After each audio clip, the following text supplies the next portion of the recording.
AC chapter. AC बोले तो alternating current. But सबसे पहले हम ये देखेंगे कि ये ऑल्टरनेटिंग करंट प्रोड्यूस कैसे करते हैं। उसकी एक डिवाइस का नाम है जिसको हम बोलते हैं एसी जनरेटर। क्या बोलते हैं? सारे बोलो। अब ये एसी जनरेटर तुमने अलग अलग नाम से सुना जरूर होगा, जैसे कि फॉर एग्जांपल आप लोगों ने डायनामो का नाम सुना होगा, आप लोगों ने हाइड्रो पावर प्लांट सुना होगा, न्यूक्लियर पावर प्लांट सुना होगा, थर्मल पावर प्लांट सुना होगा, और अलग अलग नाम सुने होंगे, hydro power plant, nuclear power plant, thermal power plant, ये सब चीज़ें। अब ये इलेक्ट्रिसिटी प्रोड्यूस होती कैसे, और हमारे जो घर में सप्लाई होती है ना, वो यही आती है ऑल्टरनेटिंग करंट। तो कभी भी आप लोग कोई भी डिवाइस जब खरीदने जाते हो मार्केट में, तो यू विल आइडेंटिफाई, उसके ऊपर है ना कुछ पैरामीटर्स लिखे रहते हैं, और एक ना ये सिंबल जरूर देखने को मिलेगा आपको।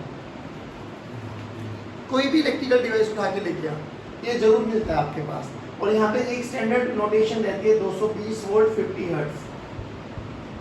ये सब चीज़ों के बारे में आज हम पढ़ने वाले हैं कि 220 वोल्ट होता क्या है ना।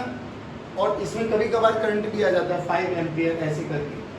तो ये 5 एम्पियर क्या होता है, ये सब चीज़ों के बारे में आज पढ़ने वाले हैं। आज का लेक्चर ये लगा जो ये कमिंग लेक्चर है, कमिंग चैप्टर है, ये नॉलेज के साथ साथ आप लोगों की जो डे टू डे लाइफ में आप लोग कैसे इलेक्ट्रिसिटी का यूज़ करते हो, बिजली का बिल कैसे बनता है आपके घरों का, कितने कंजप्शन से कितना बिल आना चाहिए, ये सब चीज़ों में आप माहिर हो जाओगे।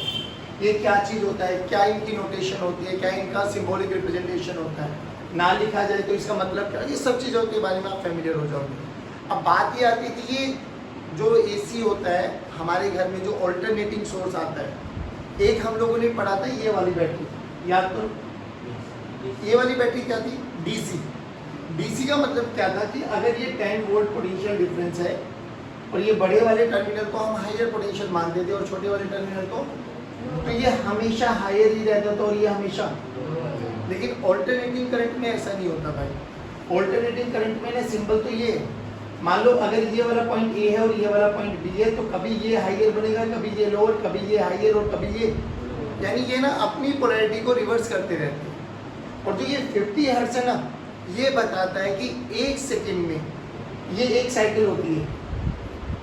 याद करो वेव्स पढ़ी थी हम लोगों ने, ये एक साइकिल होती है, एक सेकंड में ऐसी ऐसी 50 साइकिल्स जाती है, वो ये फ्रीक्वेंसी होती है। अलग अलग कंट्रीज़ में अलग अलग नोटेशन हो सकता है, जैसे हमारे एशियन कंट्रीज़ में ये यूज़ किया जाता है 220 वोल्ट 50 हर्ट्ज। यूएस की सप्लाई देखोगे आप तो वो 11060 हर्ट्ज होती है। तो अलग अलग कंट्रीज़ में अलग अलग नोटेशन हो सकता है, बट हमें थोड़ा बहुत समझ में आना चाहिए। बात समझ में? अब बात करते हैं कि how to produce alternating voltage. Simple सा कॉन्सेप्ट है, फ्लक्स को वेरी कराओ। याद करो फ्लक्स क्या होता है, बी ए कॉस थीटा। याद करो बी क्या होता था, मैग्नेटिक फील्ड, ए क्या होता था, एरिया वेक्टर, थीटा क्या होता था, एंगल बिटवीन। अभी हम लोगों ने जब फ्लक्स को चेंज करना सीखा था, तो हम लोगों ने बी को चेंज करना सीखा है, हम लोगों ने एरिया को चेंज करना सीखा है। आज जो मेथड पढ़ रहे हैं ना, उसमें हम थीटा को वेरी करेंगे। अल्टीमेटली हम क्या चाहते हैं, हम चाहते हैं कि फ्लक्स चेंज हो जाए। अब ये फ्लक्स को चेंज करना तो हमारी मर्जी है ना, कोई किसी भी सोर्स से कर दो। आप चाहो तो बी को चेंज कर दो, आप चाहो तो एरिया को चेंज कर दो, और आप चाहो तो थीटा को चेंज कर दो। तो जो आज का मेथड है हम लोग, जिसको हम लोग नाम देते हैं एसी जनरेटर, वो एसी जनरेटर में हम क्या चेंज करने वाले हैं, थीटा। क्या चेंज करने वाले हैं, अब ध्यान से देख भाई, लिटरली वैसे ही डायग्राम है बच्चों। ये हमारे पास एक नॉर्थ पोल, ये हमारे पास एक साउथ पोल। तो बताओ मैग्नेटिक फील्ड लाइंस किधर है, नॉर्थ से साउथ। सभी बच्चे पार्टिसिपेट करेंगे नॉर्थ से साउथ। चलो ये हमारी मैग्नेटिक फील्ड लाइंस है, ठीक। अब हमने ना एक आर्मेचर, हमने क्या किया, एक है ना सॉफ्ट आयरन होता है। अब जो सॉफ्ट आयरन होता है ना, that is of ferromagnetic nature. कैसा होता है वो, फेरोमैग्नेटिक नेचर की मटेरियल की प्रॉपर्टी होती है कि वो आसपास सराउंडिंग में जितनी भी मैग्नेटिक फील्ड लाइंस होती है ना, सबको अपने अंदर समेट लेता है। क्या कर लेता है, यानी वो स्ट्रॉन्गर मैग्नेटिक फील्ड बनाता है। अब ऐसे समझ के चल कि मेरा हाथ ना एक फेरोमैग्नेटिक मटेरियल है, ठीक, मतलब एक सॉफ्ट आयरन है, और मुझे ना इसके ऊपर वाइंडिंग्स लपेटनी है। वाइंडिंग समझ में आ गई, ऐसे तार लपेटनी है, डन। ये तारों को लपेटना है, इनको बोलते हैं हम आर्मेचर कॉइल। क्या बोलते हैं, सारे बोलो, आर्मेचर कॉइल। तो इस वाले सॉफ्ट आयरन पे मुझे कितनी वाइंडिंग्स लपेटनी है, that is total number of turns भी हमें पता होंगे। तो ऐसे हमारे पास यहाँ पर एक आर्मेचर कॉइल है, ये वाला,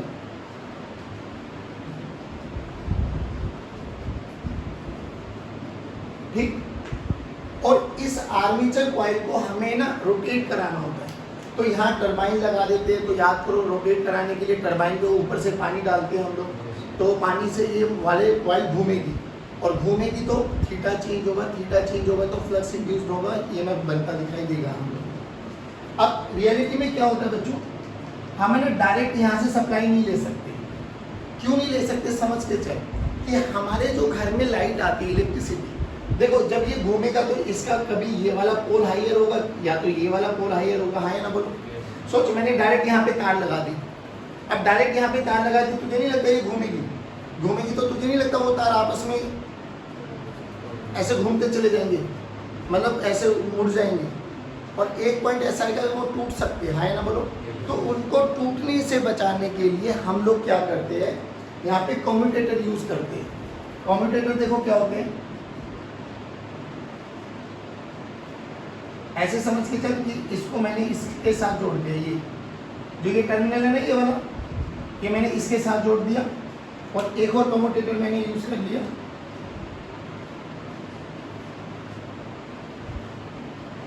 अब देखिए ऐसे घूम गई, और यहां से मैंने कार्बन ब्रशेस लगाए, और यहां मैंने स्लिप रिंग्स,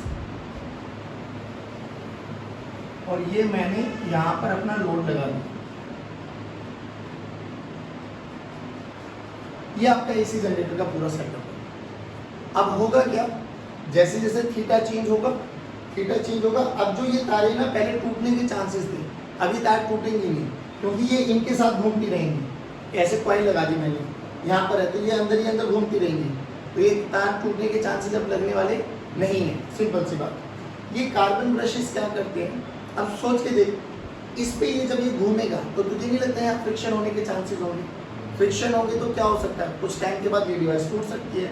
कार्बन ब्रशेस इसलिए यूज करते हैं कि ये कार्बन है ना, कुछ फाइन पार्टिकल्स इसके सरफेस पे छोड़ देते हैं, तो ये एक एक्ट करता है एज ए लुब्रिकेशन, और लुब्रिकेंट्स क्या करते हैं, फ्रिक्शन को कम करता चला जाता है। बस ये फंडा होता है। अब बात आती है कि इसको जब घुमाने की बारी आती है, तो अभी घुमाने के लिए हमको ये हैंडल का यूज कर लेते हैं। ऐसे देखा है जनरेटर या इंजन, तो यहाँ पर एक ऐसा हैंडल टाइप का लगा लेते हैं हम, याद है, ये एक हैंडल लगा दिया, इस हैंडल से इस कॉइल को रोटेट कराओ। अब ध्यान से सुनना भाई, तो हमें ये तो समझ में आ गए ए बी सी डी, और हम इसको रोटेट करा रहे हैं with some omega, with some. अब ये बताओ ओमेगा थीटा में क्या रिलेशन होता है? क्या मैं बोल सकता हूँ कि theta is equal to omega into T?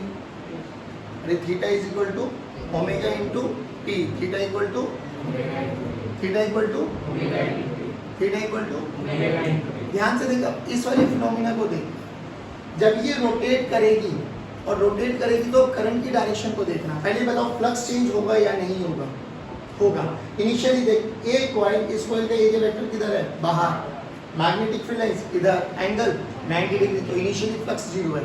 जैसे किसी भी पॉइंट पे लेके आऊंगा तो कितना घुमा, थीटा, अरे हाय ना बोलो, तो थीटा घुमा, पहले 0 था, अब थीटा आ गया, थीटा की वैल्यू ओमेगा इंटू टी आ गया, तो फ्लक्स चेंज हुआ नहीं हुआ?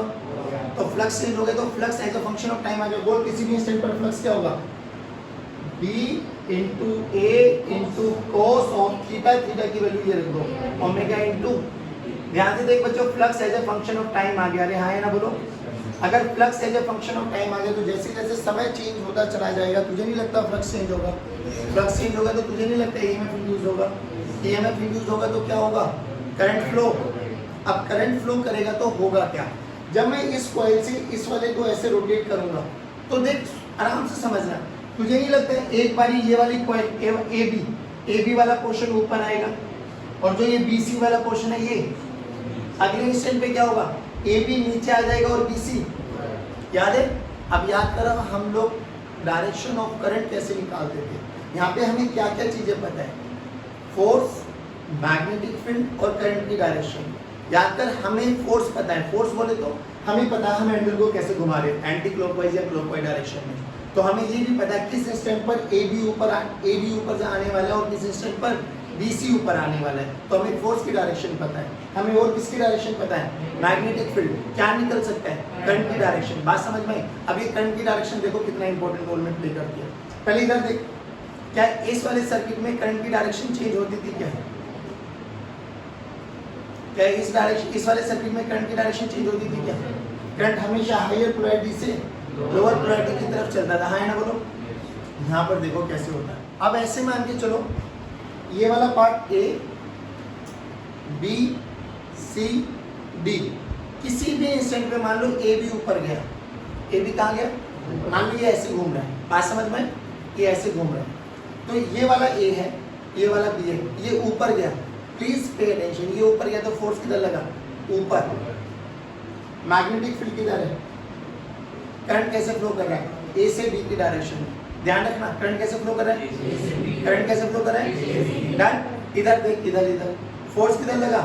नीचे, मैग्नेटिक फील्ड डन। नीचे वाले पार्ट में किधर आया? C to B, अरे बोलो भाई, A to D C to done. अब ये ऊपर आ गया ना, अब ये कौन है? BC, ये कौन है? अब BC ऊपर आ गया तो BC पे फोर्स देखो, मैग्नेटिक फील्ड। अब BC की डायरेक्शन देख, नहीं आया? अरे बोलो भाई, कहाँ से कहाँ हो गई? B to C, और जब ये नीचे था तो कहाँ से कहाँ थी? C to D। तुझे नहीं लगता डायरेक्शन चेंज हो गई? दोबारा देखो, ये सुनो भाई, ये यहाँ है, मान ऐसे चलो, यहाँ से ये एक कंप्लीट रोटेशन हुआ ऐसे, इस कंप्लीट रोटेशन में देखना करंट कैसे डायरेक्शन चेंज करता है। दोबारा आ जाओ, A B C D, अभी A B किधर है? ऊपर, तो फोर्स लगा ऊपर, मैग्नेटिक फील्ड नॉर्थ से साउथ की डायरेक्शन देख, तो याद करो A B में किस डायरेक्शन, मतलब A और D में, A से D की तरफ करंट फ्लो कर रहा है, लिख लो इसको कहीं पर भी, कहाँ से कहाँ चल रहा है? A to D। अब ये देखो, ये पार्ट नीचे, तो फोर्स लगा नीचे, मैग्नेटिक फील्ड इधर, करंट इधर, तो इसमें C to B दैट ये वो है जब AD ऊपर है। अब ये पलट के ऊपर आ गया, अब कौन ऊपर आ गया? CD, अरे आया ना बोलो? तो ये B है और ये अब B, ये ऊपर आ गया, मैग्नेटिक फील्ड इधर है, करंट देखो इधर है, कहाँ से? B से। जब ये नीचे था तो कहाँ से कहाँ था? C to B। जब ऊपर आ गया तो तुझे नहीं लगता करंट ने डायरेक्शन चेंज कर ली? अरे हाय ना बोलो, पक्की बात। और इसमें करंट देखो, अब ये AB, ये कौन हो गया? AD में देखो नीचे, इधर इधर, अब यहाँ से B to A आ गया, अरे हाय ना बोलो। तो जैसे जैसे ये रोटेट करेगा तो करंट कभी क्लॉकवाइज और कभी ऐसे चलता है।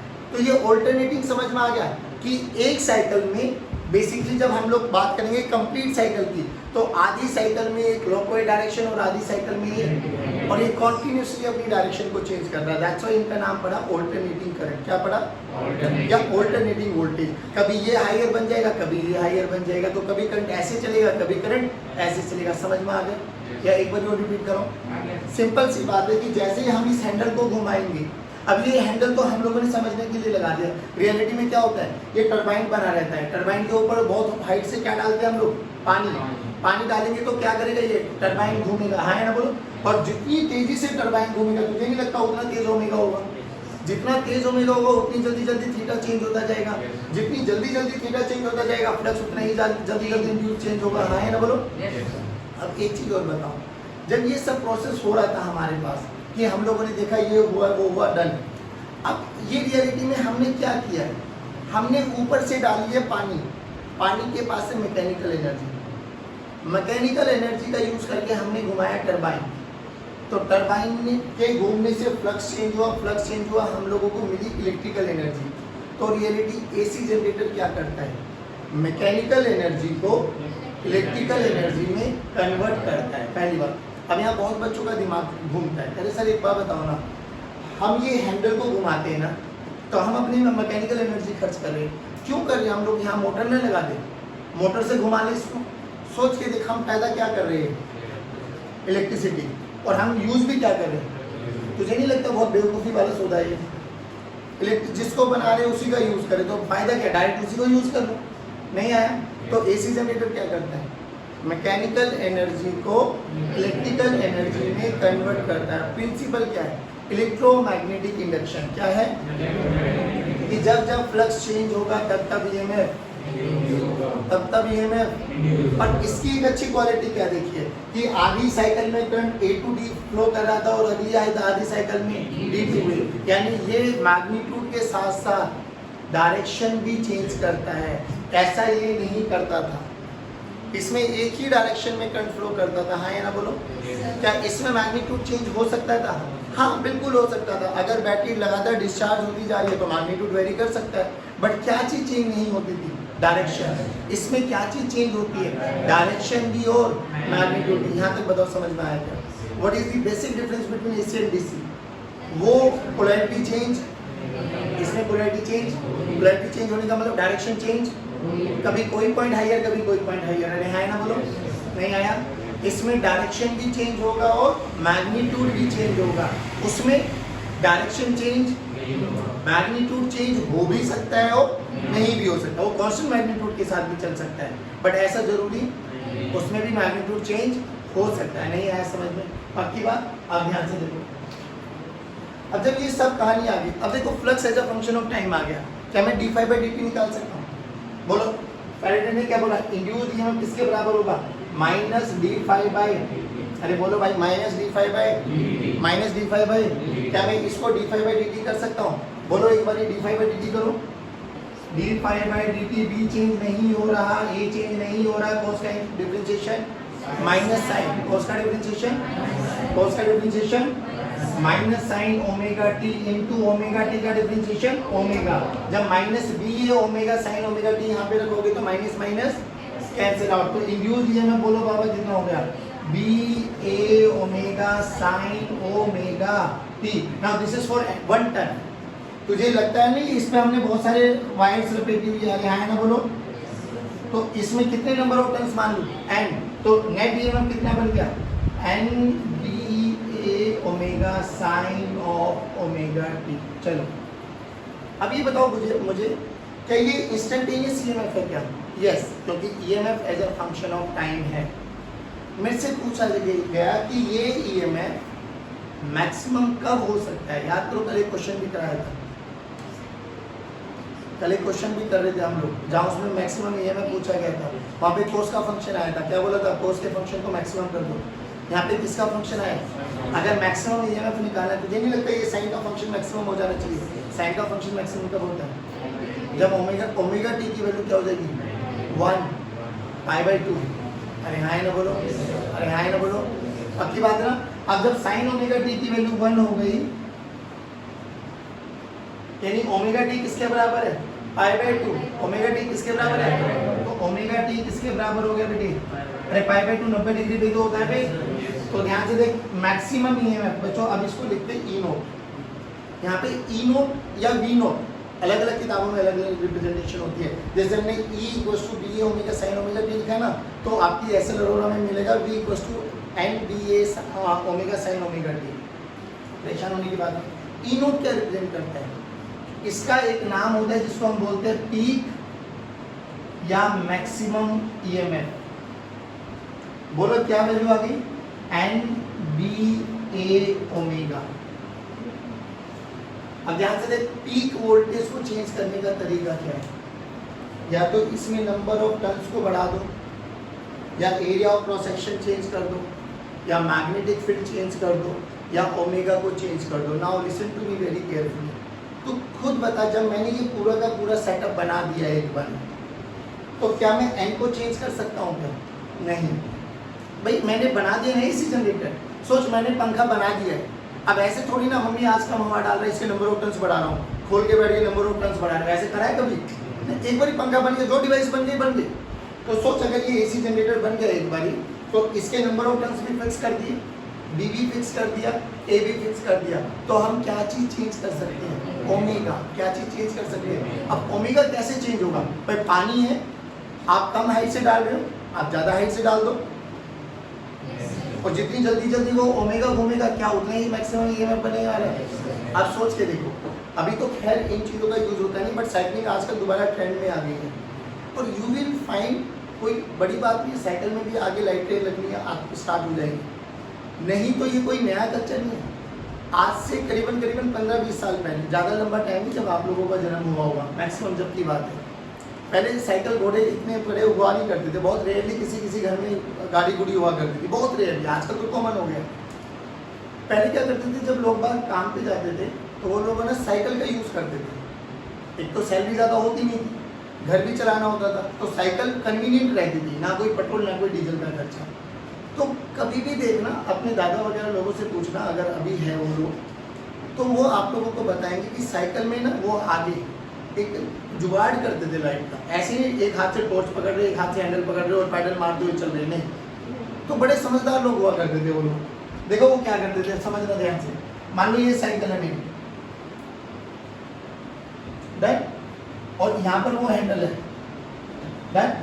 तो यहाँ पर इन्हें एक ऐसा बल्ब टॉर्च नुमा लगा लेते थे, वो फिक्स कर लेते थे, और यहाँ पर एक होता था डायनमो।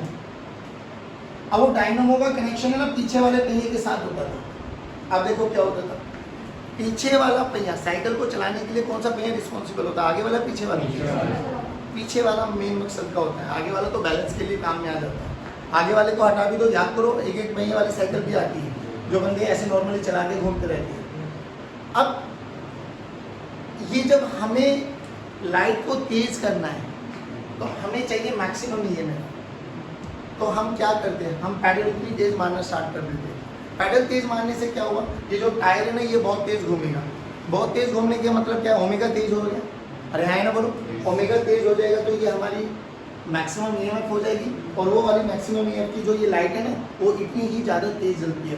तो परेशान मत हो, एक और एग्जाम्पल देता हूँ आप लोगों ने। शायद देखो आजकल की जो बाइकें हैं ना वो तो बहुत एडवांस लेवल पे आ गई है। पहली वाली पुरानी बाइक उठाओ, स्प्लेंडर वगैरह, जब ये स्प्लेंडर वाला बाइक उठाते हो जब आप लोग, तो रात को जब बाइक लेके जाते हो ना, तो तुमने अब नोटिस किया हो जो मैं बता रहा हूँ, जैसे ही उसमें आप वो करते हो ना, किक स्टार्ट करते हो और लाइट ऑन करते हो, तो यू विल एनालाइज कि जैसे जैसे आप रेस बढ़ाओगे ना, तो यू विल फाइंड कि उसकी जो स्पीड है ना, उसकी जो लाइट है वो धीरे धीरे धीरे धीरे बढ़ती घटती है।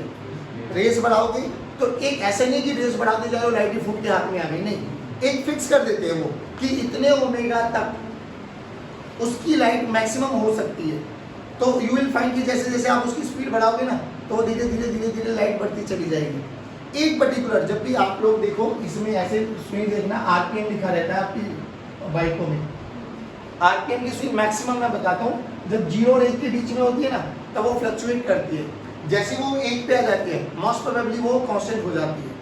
तो कभी भी देखना बाइक में, जब रात को चलाओ तो 0 और 1 के बीच में देखना, जब भी स्विंग आती है ना वो लाइट फ्लक्चुएट करती है, कभी डिम कभी ज़्यादा, कभी डिम कभी ज़्यादा होती है लाइट के साथ। आजकल वो टेक्नोलॉजी बहुत एडवांस हो गई है, तो आजकल इन्होंने ये लफड़ा ही खत्म कर दिया, वो पहले ही फिक्स करके रख दिया कि बाइक स्टार्ट होती ही वो स्विंग चुपचाप 1 पे आ जाएगी, तो वो ओमेगा उसको कॉन्टिन्यूसली कांस्टेंट मिलता है।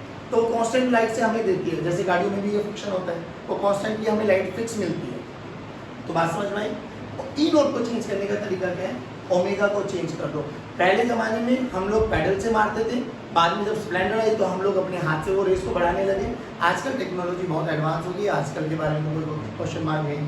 तो देख ये स्टैंडर्ड वैल्यू क्या बन गई मेरे पास, ई की वैल्यू क्या बनी, E this is equal to E naught sine of omega E. पहले बताओ ये समझ में आया नहीं है। अब ये बेटा वो स्टैंडर्ड सप्लाई है जो हमारे घरों में आती है, हमारे घरों में यही सप्लाई आती है, E equal to E naught sine of omega T, continuously value, continuously. तभी ये सिंबल बना रहता है उस पर कि लगातार फ्लक्चुएट करेगी, कभी मैक्सिमम कभी मिनिमम, कभी मैक्सिमम कभी मिनिमम, कभी मैक्सिमम कभी, ये बात समझ में। अब इसका अगर मुझे ग्राफ बनाना पड़े, ई वर्सेस टाइम का ग्राफ, तो बताओ कैसा ग्राफ बनेगा, साइन का फंक्शन, कैसा ग्राफ बनेगा। तो साइन का फंक्शन अगर आपको आता है तो बहुत अच्छी बात है, नहीं आता तो आप ये देखो, डन।